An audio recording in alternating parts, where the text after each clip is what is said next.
Hello, my name is Ina, and apparently my channel has become like the survival guide to understanding anime and its culture. I make you recommendations, teach you about genres, to now telling you all the different tropes and cliches in anime, because trust me, they are very different from any other medium that I've seen. There are 10 of them to be exact, and they can basically be found in every anime.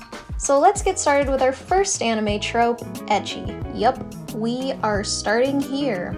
I did think this through. Anyway, a video or two ago, I mentioned that when non-weebs hear anime, they think of either giant robots or naked girls, and these hypersexualized women all fall under the umbrella called ecchi. Let's get this straight, ecchi is not porn, nor is it hentai. Ecchi is basically fan service, really excessive fan service, and you cannot escape it. From the biggest anime in the world to anime that don't really need it at all. This trope is primarily used for comedy, whether it be for a girl to slap a guy across the face and call him pervert, or it's for a guy to randomly get a nosebleed. All the way to ecchi being the only character trait a person has. Like, more or less, I'd say about like 60% of anime has a little ecchi. From godforsaken panty shots to trying to understand the jiggle physics in some shows, and jacked dudes being shirtless in the worst situations. But please don't let this fan service deter you from watching really good shows. Like, yeah, I cringe, I roll my eyes, I look away, but trust me, there is some gold under this degenerate umbrella. Some really solid shows that have a lot of ecchi in it would be Kill la Kill and Food Wars. Like, watch them, I wholeheartedly recommend them, just don't watch them in public.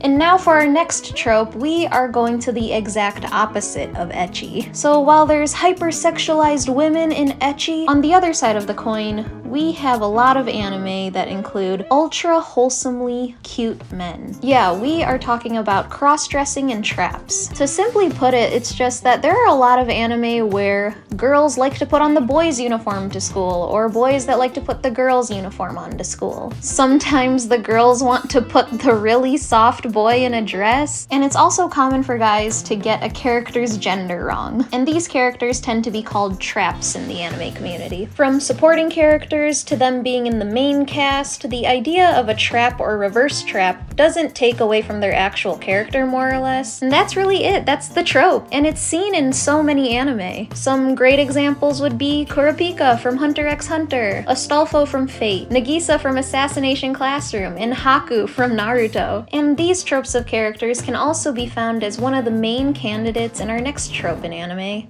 Harems. A trope in anime and manga that is the foundation to many shows. Basically, a harem or reverse harem is when a guy is surrounded by a bunch of attractive girls, or a girl is surrounded by a bunch of attractive guys that are all potential love interests. And let me tell you, girls in the anime community tend to support each other's preferences and who they think is the best guy. But guys, on the other hand, like, literally do not ask a guy who they think best girl is, because blood will be shed. Some harem recommendations would be A World God Only Knows or Nisekoi. For reverse harems, I recommend either Ouran High School Host Club or Fushigi Yugi: A Mysterious Play. And yeah, the main characters in this anime, their biggest problem is that they are surrounded by too many attractive people. Our next trope definitely raises the stakes for these characters by putting them in swimsuits. Yeah, we are talking about the beach and hot spring episodes. These episodes literally appear out of nowhere.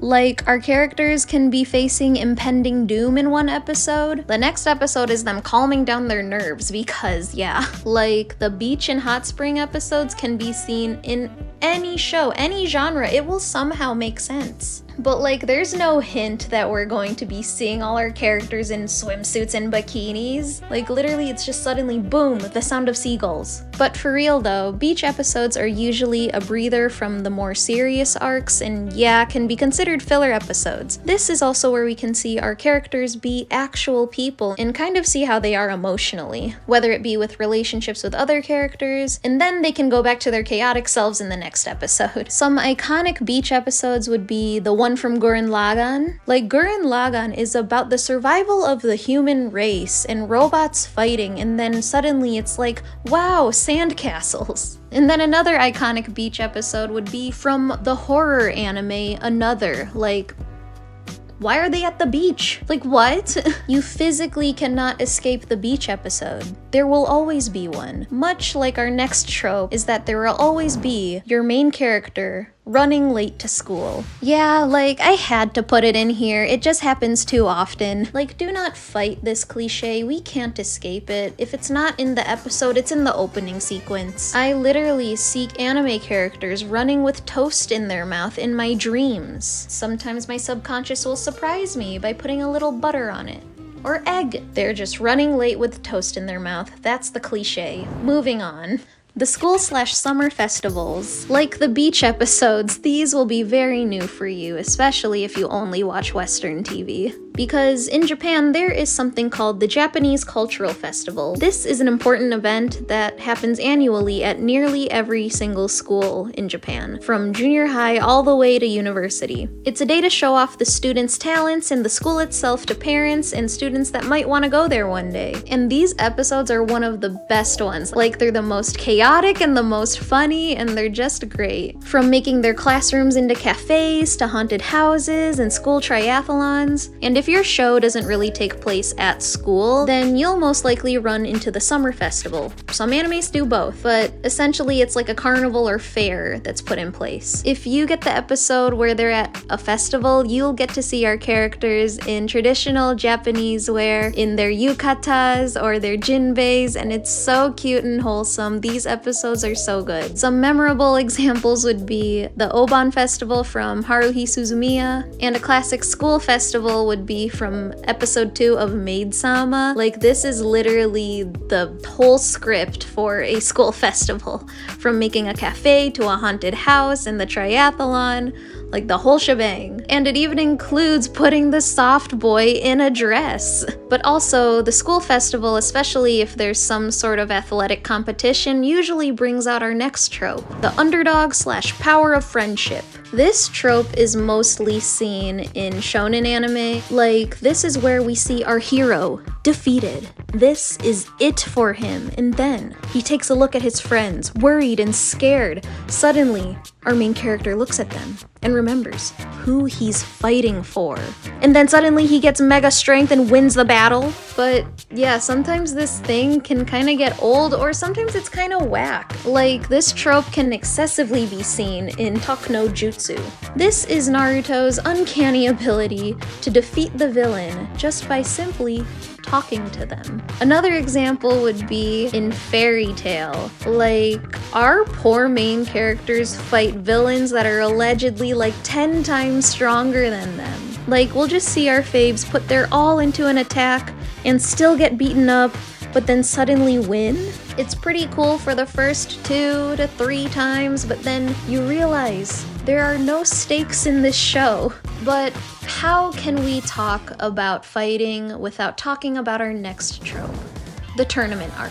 When an anime hits this storyline, you get hype. Like, I'm literally so hyped just talking about tournament arcs right now. Like, just imagine it. We take children, put them into an arena, and let them fight each other until there's only one winner.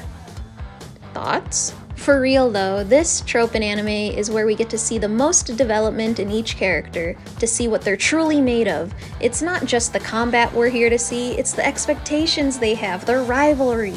What's on the line for each individual fight? Who are they fighting for? It also doesn't actually need to be physical fighting. Like, as long as it's competition, whether it be sports or any other activity, a tournament arc is always just like chef's kiss. It's everywhere in anime, and some great examples would be season 2 of My Hero Academia or the Chunin exams in Naruto. But what would be an anime battle without our next trope?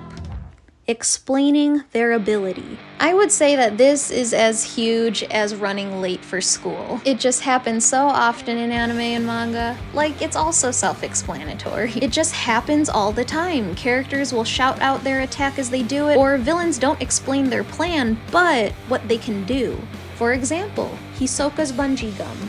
How would I have known that bungee gum possesses the qualities of both rubber and gum? This is so the audience knows when our characters power up, how they've evolved, and in manga, it's so the reader knows what's happening. And now finally, we have our last trope/cliche in anime, the anime trio. The anime trio is literally the building block to most anime. This is the trio that we will hang out with more or less the whole show.